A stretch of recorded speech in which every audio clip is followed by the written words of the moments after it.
வரட்டுக்கு வர்றதுக்காக 10 வருஷங்கிறது ஒரு பெரிய ஹியூஜ் டைம். எவ்வளோ விஷயத்தை விட்டுட்டீங்க பாருங்க. இனியும் தாமதம் வச்சுக்காதீங்க. தயவு செய்து உங்க தங்கச்சியோட இருக்கு.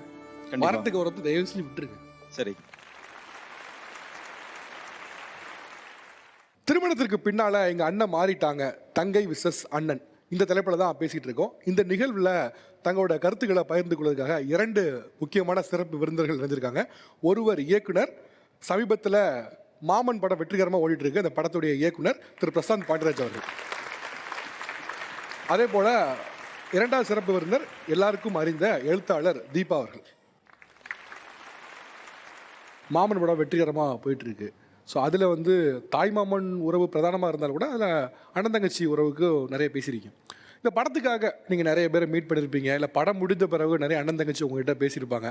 அப்படி அண்ணன் தங்கை உறவு நம்ம தமிழ் மண்ணில் எப்படி இருக்குது அப்படின்னு நினைக்கிறீங்க? எது உங்களுக்கு ரொம்ப நெகிழ்ச்சியாக இருந்துச்சு? இல்லை, இந்த படத்தை ரிசீவ் பண்ணதே எனக்கு பெரிய நெகிழ்ச்சியாக இருக்குது. என்னென்னா, ஃபஸ்ட்டு கூட்டு குடும்பம்னோ அப்புறம் தனி குடும்பம்னோ இப்போ தனித்தனியாக வாழ்கிற போனப்போ எனக்கு ஒரு ஆசை இருந்தது, திரும்ப எல்லாருமே சேர்ந்து வாழணும், சேர்ந்து இருக்கணுங்கிறது தான் என்னுடைய இது. ஸோ அதை நோக்கி நம்ம ஒரு படம் பண்ணணும் அப்படின்னு நினச்சி தான் நானும் அண்ணனும் ஆரம்பித்தோம். அதை தான் நாங்கள் பண்ணியிருக்கோம். இதை பார்த்துட்டு 10 வருஷமாக நான் எங்கள் அண்ணன் கூட பேசலை, நான் அப்போ போய் பேச போகிறேன் அப்படின்னு சொன்ன தங்கச்சியும் பார்த்தேன்.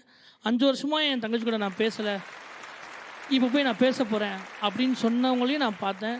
இந்த அக்கா சட்டை போட்டிருந்தாங்க, எனக்கு அது ஒரு பயங்கரமான ஒரு சர்ப்ரைஸாக இருந்துச்சு. நான் நிறைய பேரை பார்த்துருக்கேன், அண்ணன் தம்பிங்களோட ஷர்ட்ஸை போட்டுட்ருக்கிற அக்காவை பார்த்துருக்கேன். அதில் எவ்வளோ ஒரு லவ் இருக்குது. இது ரொம்ப அழகாக இருக்குல்ல. இது ஒரு கோடி ரூபாய் நீங்கள் கையில் கொடுத்தாலும் இந்த சந்தோஷம் கிடைக்காது. அந்த சட்டையை அவங்க போகிறப்ப அவர் அந்த பட்டனை போட்டு விட்றப்போ அது ஒரு பயங்கரமான ஒரு நெகிழ்ச்சியாக இருந்தது.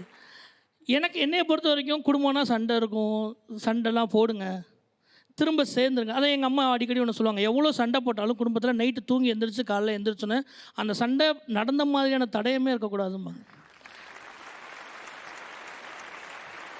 தீபா மேடம், இங்கே இருக்கவங்க பலரும் சொன்ன ஒரு விஷயம் என்னென்னா, காமனான ஒரு விஷயம் என்னென்னா, எனக்கு எங்கள் அண்ணன் பழைய அண்ணனாக வரணும்,